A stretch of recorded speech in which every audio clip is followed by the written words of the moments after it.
Car आप सभी का स्वागत है। हिंदू धर्म के प्राचीन ग्रंथ गरुड़ पुराण, विष्णु पुराण, अग्नि पुराण आदि ग्रंथों में कलयुग का वर्णन किया गया है। स्त्री का व्यवहार और पुरुष का व्यवहार कलयुग में कैसा होगा, इसका विस्तार से वर्णन मिलता है। आज का मनुष्य यदि इन ग्रंथों में किए हुए कलयुग का वर्णन पढ़ेगा तो वो भयभीत हो जाएगा। कलयुग का वर्णन भगवान श्री कृष्ण ने आज से हजारों वर्षों पहले जो किया है, यदि आज के समय में देखेंगे तो एक एक शब्द सही साबित हो रहा है।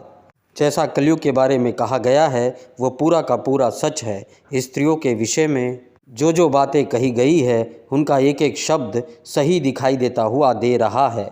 आज हम आपको भगवान श्री कृष्ण द्वारा वर्णित कलयुग के बारे में बताने जा रहे हैं। गरुड़ जी द्वारा पूछे जाने पर भगवान श्री कृष्ण ने उन्हें कलयुग के बारे में भयावह वर्णन करते हुए कहा है।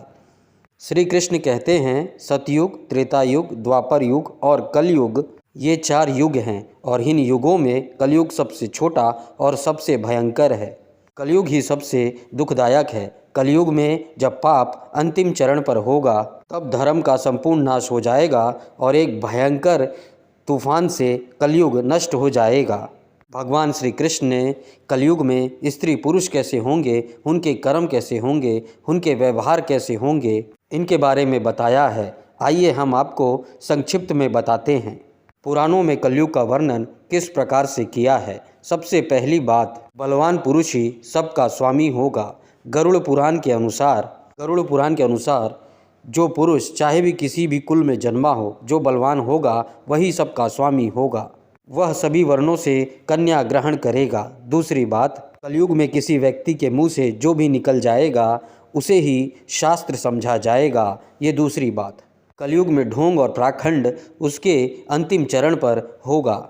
इस समय मनुष्य पिशाच, दानव, मुर्दे, मसान, ढोंगियों की पूजा करेंगे, उन्हें ही देवता मानेंगे। उन ढोंगियों को देवताओं के ऊपर स्थान दिया जाएगा अथवा उन्हें देवताओं का अवतार मानकर उनकी पूजा की जाएगी।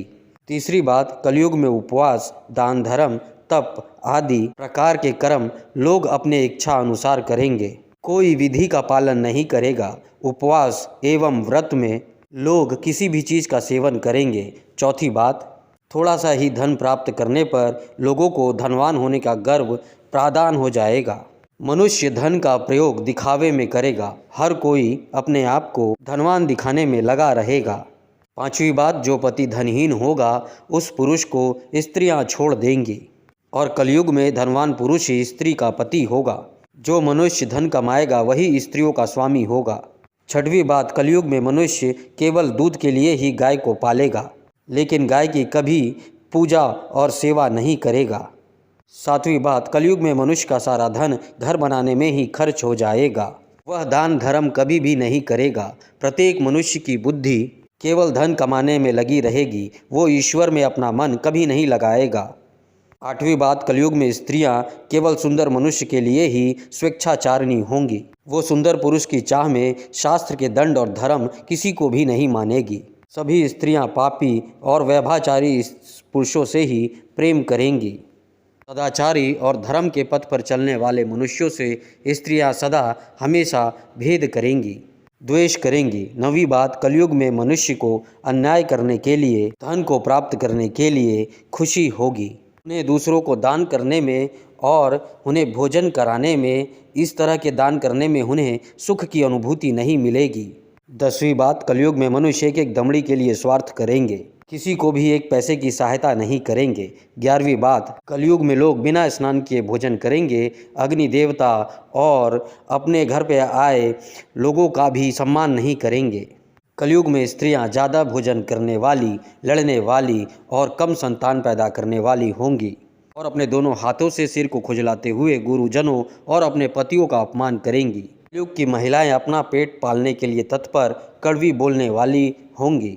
कलयुग की स्त्रियां पर पुरुषों के साथ स्वच्छंद होकर विहार करेंगी। कलयुग में लोग योग, तपस्या और खराब भोजन के आभार से ही, इनके अभाव से जल्दी उम्र में ही मृत्यु को प्राप्त हो जाएंगे।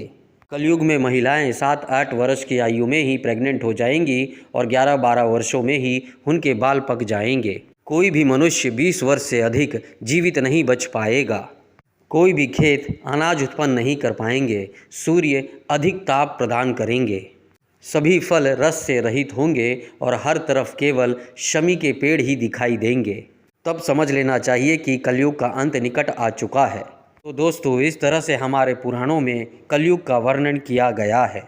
अगर आपको लगता है कि आज के समय में बिल्कुल ऐसा ही हो रहा है तो कमेंट में जय श्री राम, जय श्री कृष्ण लिखें।